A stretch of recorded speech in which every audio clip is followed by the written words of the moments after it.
My son looked me dead in the eye and said the truck was gone. Traded it for an SUV his wife wanted. My husband's 1987 Ford F-150. The truck where he proposed, where we brought our babies home, where he drew his last breath holding my hand in the driveway. Then my phone rang. The dealership. Their voice was shaking. "Ma'am, you need to come right now. We found something." What they pulled from behind that glove box changed everything. My name is Margaret Hayes, but everyone calls me Maggie. I'm 72 years old and I've lived in Athens, Georgia for 47 years. This is my story about love, betrayal, and the lengths a husband will go to protect his wife even after death. Before I tell you what happened, I want to know, where are you watching from today? Drop your city and state in the comments. I love knowing I'm not alone in this. June 1976. That's when James Hayes bought that pickup truck brand new off the lot. He was 24 years old working construction, and he saved every penny for 2 years to afford it. Forest green with a white stripe down the side, manual transmission, AM radio that only picked up 2 stations, and one of them was mostly static. I remember the day he drove it home for the first time. He was so proud. Spent the entire first week just washing it, waxing it, checking every little detail. His friends teased him. "It's just a truck, James." But it wasn't just a truck to him. It was proof that hard work paid off. It was the first major thing he'd ever bought with his own money. He drove that truck to my parents' house on our 3rd date. I was 22, working as a secretary at the courthouse. I'd grown up watching my mother settle for less.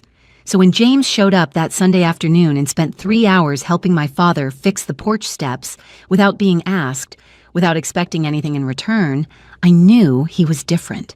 My mother pulled me into the kitchen while they were working. She had flour on her hands from making biscuits. "That's a man who shows up, Margaret. That's a man who does what needs doing without being told. Don't let him get away." I didn't. 6 months later, on a cool October evening, James picked me up in that truck. He seemed nervous, kept checking his pocket. We drove up to Brasstown Bald, the highest point in Georgia. The sun was setting, painting the sky in shades of orange and pink I'd never seen before. He spread a blanket in the truck bed. We sat there watching the sunset. Then he pulled out a small velvet box. Inside was his grandmother's ring, simple gold band with a small diamond. "Maggie," he said, and his voice was shaking. "I know I'm not rich. I know I can't give you everything, but I can promise you I'll show up every day. I'll work hard. I'll love you with everything I have. Will you marry me?" I said yes before he finished the question. We got married 3 months later, drove away from the reception in that truck with tin cans tied to the bumper. 2 years later, we brought our son Daniel home from the hospital in that truck. I'll never forget that drive. James drove 5 miles per hour the whole way, both hands gripping the wheel, checking the rearview mirror every few seconds to look at the car seat. "Is he okay?" he kept asking. "Is he breathing okay?" "He's perfect," I kept telling him, just like his father. 3 years later, our daughter Sarah, same truck, same careful drive home, same worried father checking the mirror every 5 seconds. That truck became part of our family in ways that are hard to explain to people who've never had something like that. It carried Christmas trees home every December. James would take the kids to pick the perfect tree, and they'd argue good-naturedly about which one was best. The truck bed would be covered in pine needles for weeks afterward. It hauled lumber when James built Sarah's playhouse in the backyard. He spent 3 weekends on that project, making trips back and forth to the hardware store in that truck. Daniel riding beside him, learning how to measure and cut and build. It carried furniture when we helped Daniel move into his first apartment after college. Transported groceries every Saturday morning after our weekly trip to the farmer's market. Brought home the dresser we refinished together. The rocking chair James's mother left us. All the pieces of our life. Over the years, friends and neighbors would say, "James, when are you going to get a new truck? This thing is ancient." And he'd smile and pat the hood like it was a faithful dog. "This truck has been good to us," he'd say. "You don't abandon something just because it gets old. You take care of it, and it takes care of you." He lived by that philosophy in everything. When the engine started having trouble at 150,000 miles, he rebuilt it himself in our driveway. Spent every weekend for 2 months getting it right. I'd bring him lemonade while he worked, watch him explain what he was doing to Daniel, who was 15 then and more interested in video games than engines. At 200,000 miles, he rebuilt the transmission, touched up the rust spots, repainted it twice over the years, always that same forest green with the white stripe. That truck wasn't just transportation. It was a testament to James's character. It was proof that things built to last, things taken care of properly, can outlive their expected years. It was our family history on wheels. Every dent had a story. Every scratch was a memory. 3 years ago, in the spring, James started feeling exhausted. Not the normal tired after a long day at work, deep, bone-deep exhaustion that sleep couldn't fix. "I'm just getting old, Maggie," he'd say when I worried. But I knew something was wrong.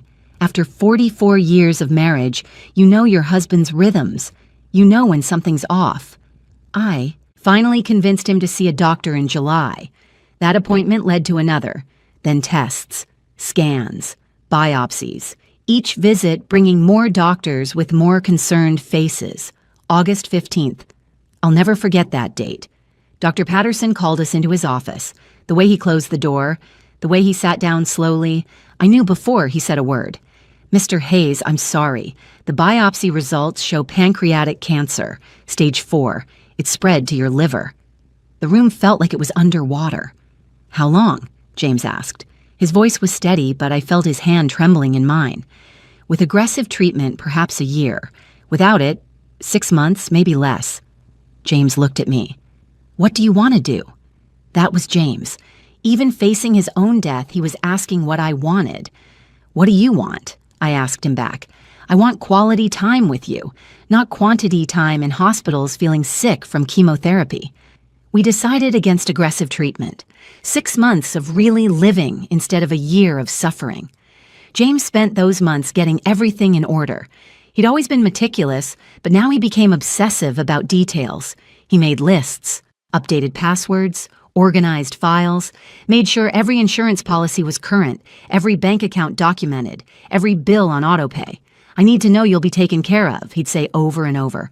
"I need to know everything's handled." But through it all, he never mentioned selling the truck. In fact, he spent more time with it than ever. Every afternoon, if he had the energy, he'd go out to the driveway. Sometimes he'd just sit in it. Sometimes he'd run the engine. Sometimes he'd clean it, even though it didn't need cleaning. One afternoon in November, about 2 months before he died, I found him in the driveway sitting in the driver's seat. The engine was off. He was just sitting there, both hands on the steering wheel, staring straight ahead like he was seeing something I couldn't. I climbed into the passenger seat beside him. We sat in silence for a few minutes, listening to the wind rustle through the oak tree in our front yard. "Every good thing in my life happened in this truck or because of it," he finally said. His voice was quiet, contemplative. "I drove it to your house to court you.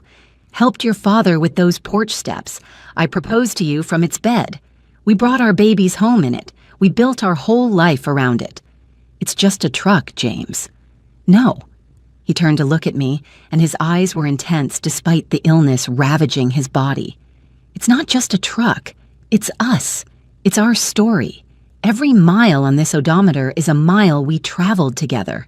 Every dent, every scratch, every worn spot on this steering wheel is part of our history." He squeezed my hand hard. "When I'm gone, I want you to keep this.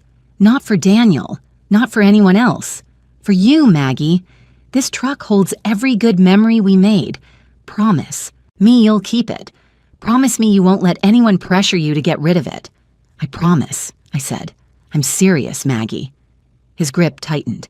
"Daniel's going to tell you it's impractical, that it's taking up space, that you don't need it. But I'm telling you right now, keep it anyway. This truck is yours. It's part of our love story, and no one has the right to take that from you." I didn't understand the urgency in his voice then. I thought it was just sentiment, emotion from a dying man who knew he was running out of time. Now I know better. He knew exactly what would happen. He was preparing me for a battle I didn't know I'd have to fight. 2 weeks before he passed, James was too weak to walk without help. The cancer had stolen so much from him. He'd lost 40 pounds. Getting from the bedroom to the bathroom left him winded and shaking, but one afternoon he insisted I help him outside. "I need to sit in the truck one more time," he said. "James, you're too weak. Please, Maggie, just one more time." I helped him to his feet. It took us 10 minutes to walk the 30 feet from the front door to the driveway. By the time we got there, he was breathing hard, leaning heavily on me, but he was determined. I opened the passenger door and helped him in. Then I walked around and got in the driver's seat. We sat there for over an hour, didn't talk much, didn't need to. He held my hand, his thumb rubbing circles on my palm like he'd done 10,000 times before over 47 years of marriage. "I love you, Maggie," he said finally. "Everything I did, everything I built, everything I planned for, I did it for you." "I know," I whispered. Tears were streaming down my face. "I love you too." He died 2 weeks later on a Tuesday morning. I was holding his hand when he took his last breath. His last words, barely a whisper, were, "Take care of the truck." At the time, I thought he meant maintain it, keep it running, the way he'd always done. I didn't know he meant something more, something bigger. That afternoon, after the hospice nurse left, after I called the kids, after the funeral home came and took his body, I went outside and sat in that truck for 3 hours.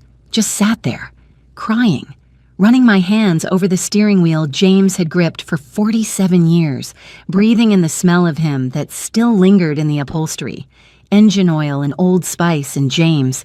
The truck stayed in my driveway after that. I didn't drive it much at first. The grief was too heavy, but I started it every week like James taught me. "An engine needs to run," he always said. "Sitting idle is what kills them." I kept the insurance current, had it serviced every 6 months at the same shop James always used, changed the oil, rotated the tires, replaced the battery when it died. It was my last connection to James, my last physical piece of him, and I maintained it exactly like he would have wanted. In the first year after James died, Daniel asked about the truck maybe 3 or 4 times. "Mom, you're not even using it. It's just sitting there. I could sell it for you. Get you some money." "It's not for sale," I told him every time. He'd sigh, frustrated, but he'd drop it. Back then, he'd still drop it. Then he met Brittany.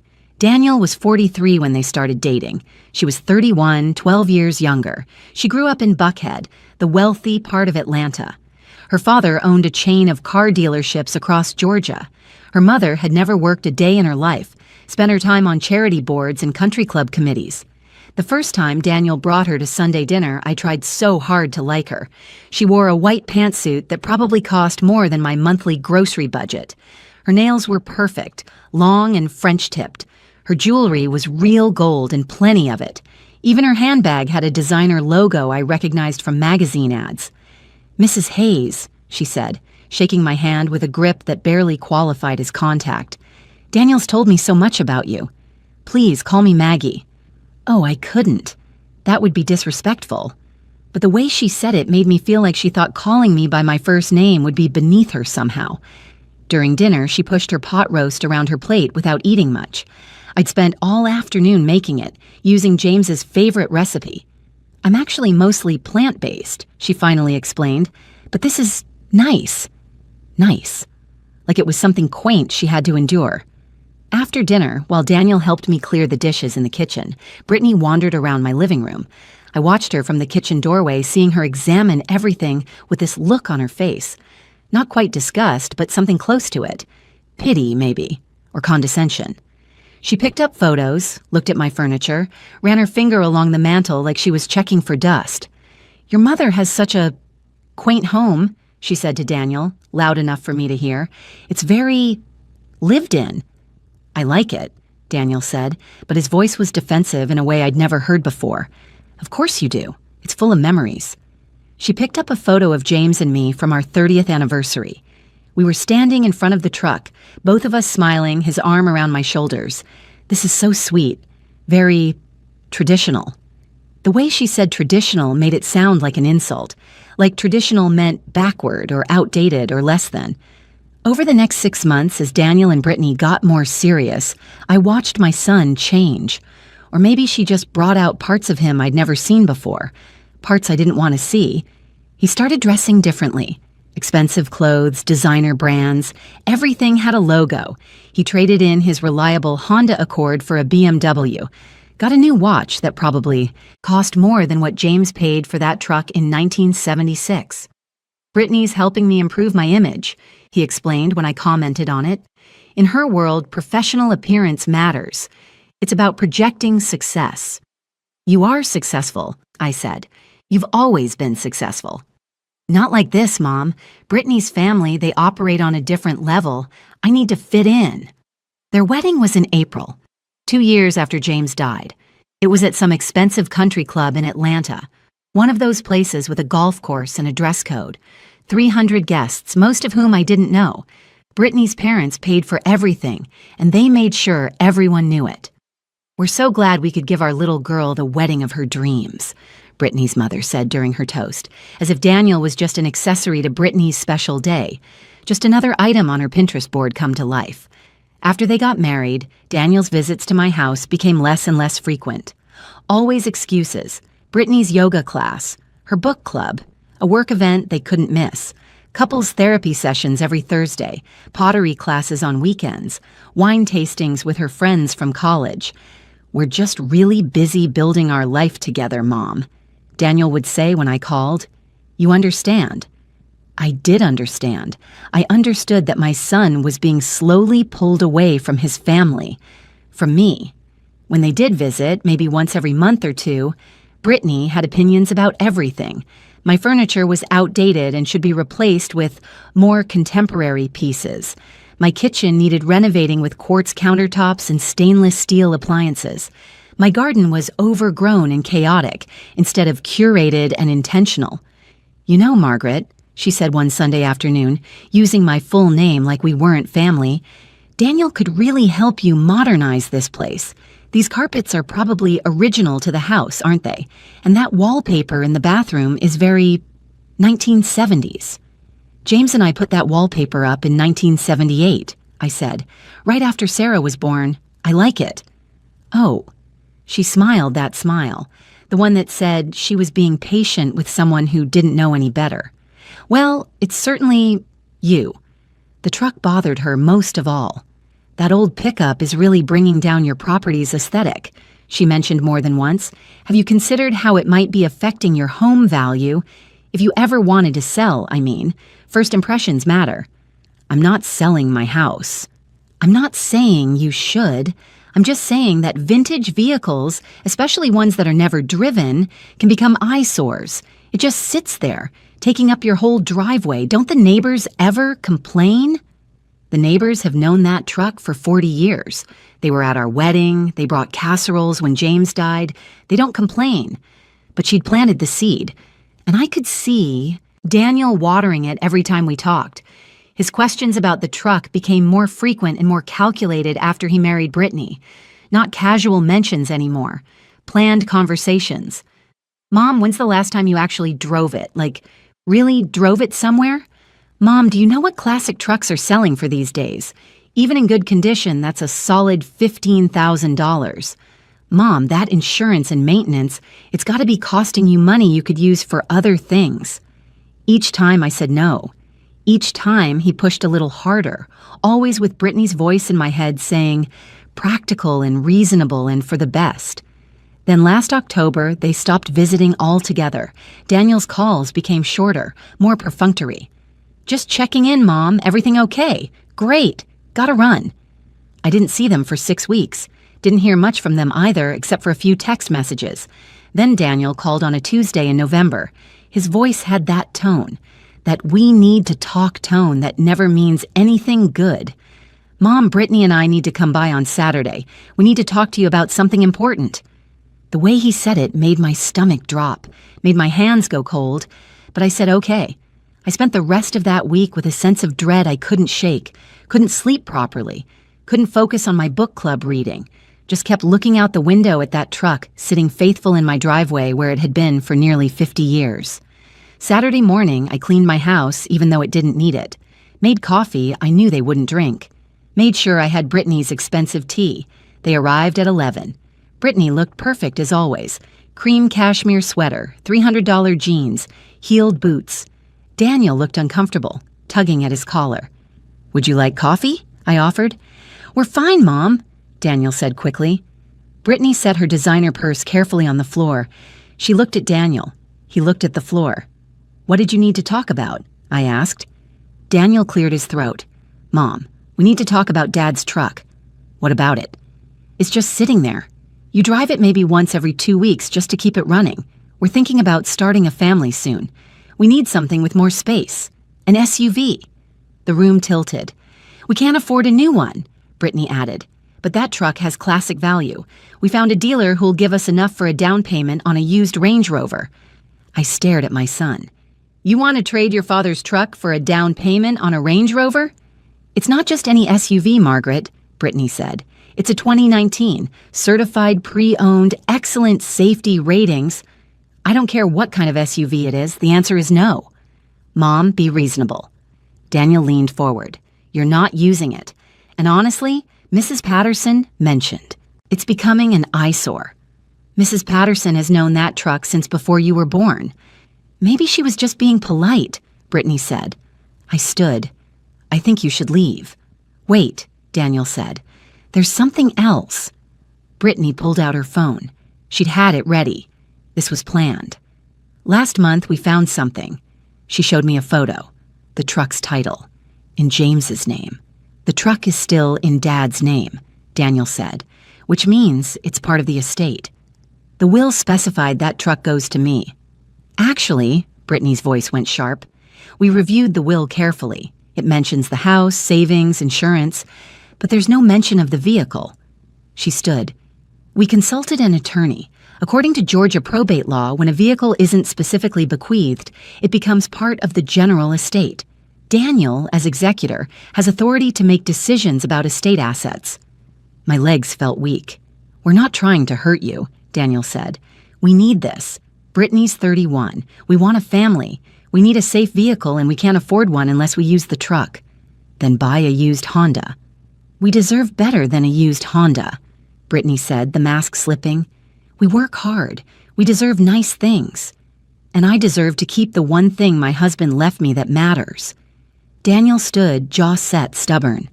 "I'm sorry, Mom, but this is happening. I have the legal right, and we need this truck more than you do." "Get out," I said quietly. "Both of you, get out of my house right now." "Mom, out!" They left. I sat for an hour, shaking. Then I went outside to look at the truck, to remind myself it was still there. The late afternoon sun hit the green paint. I opened the door and sat in James's seat. "I won't let them take you," I whispered. But I didn't know how to stop them. Sunday morning, the truck was still there. I felt momentarily relieved. Monday morning, I woke at 7, made coffee, stood at the kitchen window. The driveway was empty. If you're feeling as shocked as I was, hit that subscribe button.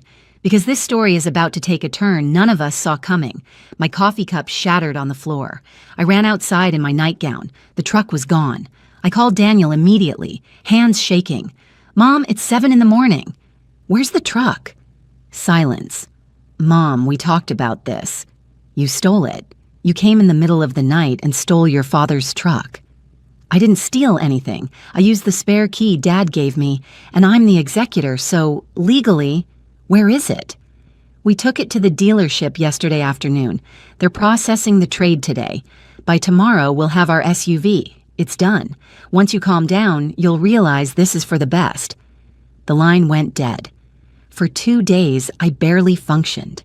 Called Daniel 17 times. Every call went to voicemail. Brittany blocked my number entirely. I called my daughter Sarah in Colorado. She was furious. "Mom, that's theft. We'll fight it. I'll fly home. We'll get a lawyer." But I felt so defeated. I don't know if I have it in me. You promised Dad. Don't let them make you break that promise. Thursday afternoon at 2:30, my phone rang. Unknown number. "Is this Margaret Hayes?" A young woman, nervous. "Yes?" "Ma'am, this is Jessica from Classic Auto Traders on Highway 29. You need to come down here right now." My heart pounded. "Is this about the Ford F-150? "Yes, ma'am. We found something. Something your son didn't know was there. You need to see this in person. Come right now. before your son comes back for the SUV. I'll be there in 15 minutes. I drove 20 over the speed limit the whole way. The Discovery. 17-21-30. Classic Auto Traders was tucked between a tire shop and an empty lot. A young woman in coveralls ran out before I parked. Mrs. Hayes? Yes. I'm Jessica. Come with me, quickly. She led me to the garage at almost a run. There it was. James's truck. Hood up. 3 mechanics surrounding it, looking like they'd seen a ghost. What's going on? Jessica guided me to the passenger side. The glove box was completely removed, tools scattered around, the dashboard partially dismantled. Your son brought this in Tuesday, Jessica explained fast. Standard procedure. We started processing it. This morning, Tommy was checking the cabin air filter behind the glove box. He noticed it wasn't sitting flush. Thought maybe something had fallen behind it. An older mechanic stepped forward. Ma'am, I've been working on cars 35 years. I've never seen anything like this. He reached behind the dashboard and pulled out a large manila envelope, sealed with yellowed tape. On the front, in James's handwriting, for Maggie to be opened when the time is right. My knees gave out. Jessica caught me, helped me sit on the floor. We didn't open it, Tommy said quickly. Soon as we saw the name, we called you immediately. My hands shook so badly Jessica helped me tear it open. Inside was a letter, and beneath it, legal documents. I read James's letter, and the tears started immediately. My dearest Maggie, if you're reading this, I'm gone, and someone tried to take this truck from you. I knew it might happen. Daniel's always been susceptible to pressure. I worried about who he might marry, who might make him forget what matters. This is your protection. First, you'll find a revised will, signed 3 weeks before I died. It specifically states the 1987 Ford F-150 goes to you alone. Cannot be sold or transferred without your consent. I gave the original to Edward Morrison with instructions to keep it sealed unless you needed it. This is your copy. Second, the title. Transferred into your name only. Same day as the revised will. This truck is legally yours. Third, documentation that I paid off our house mortgage 2 months before I died. I cashed in my life insurance early. You needed security more than a death benefit. The death benefit you received was from a second policy you didn't know about. Fourth, and pay attention. 3 years before I got sick, my brother Robert and I bought that commercial property downtown, the strip mall on Broad Street. Robert died 6 months before me. His share defaulted to me. You now own 100% of that property. It's leased to multiple tenants. Payments go to a trust account through Edward's office. Last I checked, $87,000 was there, with $2,300 depositing monthly. I kept this hidden because I wanted you protected, money that was yours alone. I hid it behind the glove box because only 2 people would look, you during maintenance or a mechanic if someone tried to sell the truck without permission. I gambled on human nature, that anyone taking this truck wouldn't tell you first, that they'd do it quietly, and that a good mechanic would inspect thoroughly. I was right, wasn't I? Maggie, you are the strongest person I ever knew. Don't let anyone make you feel small. Don't let anyone take what's yours. You promised to keep this truck. Now you have the power to enforce that promise. I love you, Maggie, until the stars burn out and beyond. All my love, always and forever. James. I sat on that garage floor and cried. Deep, wrenching sobs. Jessica sat beside me, arm around my shoulders. The mechanic stood back respectfully. After a long time, I looked at the documents. Everything James said was there. Revised will, title in my name, mortgage satisfaction, property deed, trust account information, bank statements, all carefully organized. James had thought of everything. Even dying, he'd been protecting me. Your husband loved you very much, Jessica said quietly. He did. He really did. Tommy cleared his throat. Ma'am, your son comes for his SUV tomorrow at noon. We accepted his down payment.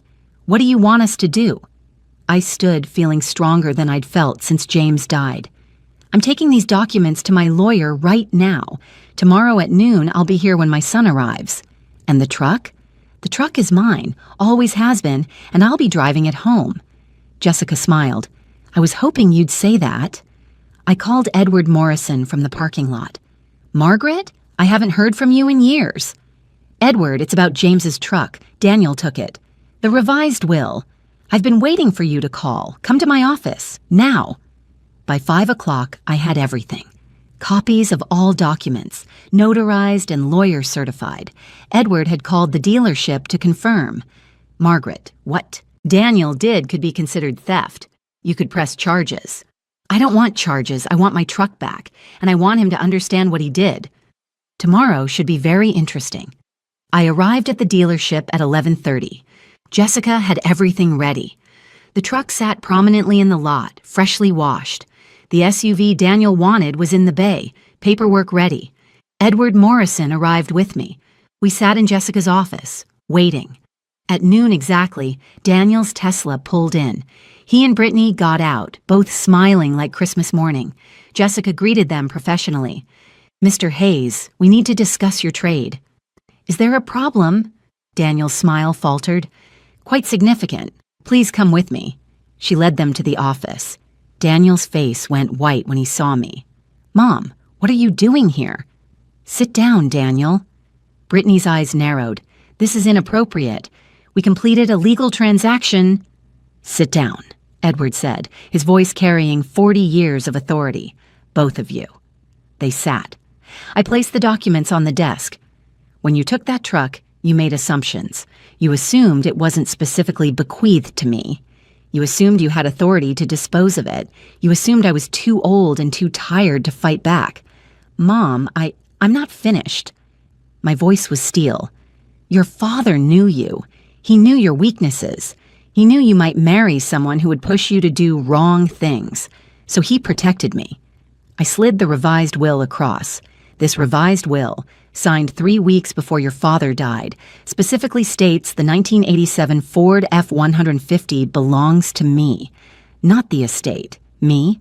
Cannot be sold or transferred without my express written consent. Brittany grabbed it, scanning. Her face went from confident to pale. That's not possible. You reviewed the primary will, Edward interrupted. Superseded by this revised version, filed with my office and the county clerk. This is legally binding. I slid the title across. This title, in my name, has been for 3 years. Daniel's hands shook. Why didn't you tell me? Because your father instructed me to keep certain protections private. He wanted me secure, with resources you couldn't touch. What resources? Brittany's voice was sharp. I smiled. None of your concern. What is your concern is you conspired to steal property legally and explicitly mine. Edward says I could press charges. Press charges? Daniel's voice cracked. Mom, you can't. I won't. Only because your father loved you despite your flaws, and I won't dishonor his memory by putting his son in jail. However, I stood. Here's what's happening. Jessica? Jessica pulled out paperwork. Mr. Hayes, the truck wasn't legally yours to trade. The transaction is void. Your down payment will be refunded. The SUV remains unsold. But we need that. SUV, Brittany said, voice rising. We told people. I posted it on Instagram. Then figure out how to afford it yourselves. I picked up the documents. The truck is mine, was always mine, will remain mine until I decide otherwise. Daniel looked at me with tears. Mom, I'm sorry. You thought you could bully your elderly mother into giving up the one thing your father left that mattered. You thought I was too weak to fight. I walked toward the door. You were wrong. Margaret, this is ridiculous. Brittany stood, face flushed. That truck is ancient, worthless compared to... The truck, I said, turning back, is worth more than you'll ever understand. It's worth 47 years of marriage. Every memory James and I made, the promise I made to a dying man, and most importantly, the lesson you both needed. I am not someone you can take advantage of. Edward and I walked out together. He handed me the truck keys. You handled that beautifully, Margaret. Thank you, Edward. Your husband was a wise man. I climbed into that old Ford F-150. It smelled like engine oil and old leather and James. The engine turned over perfectly, like it always had. In my rearview mirror, I watched Daniel and Brittany walk to their Tesla. They drove away without looking back. I drove home slowly, taking the long way. Past the park where James proposed, past the hospital where our children were born, past all the places we'd driven together for 47 years.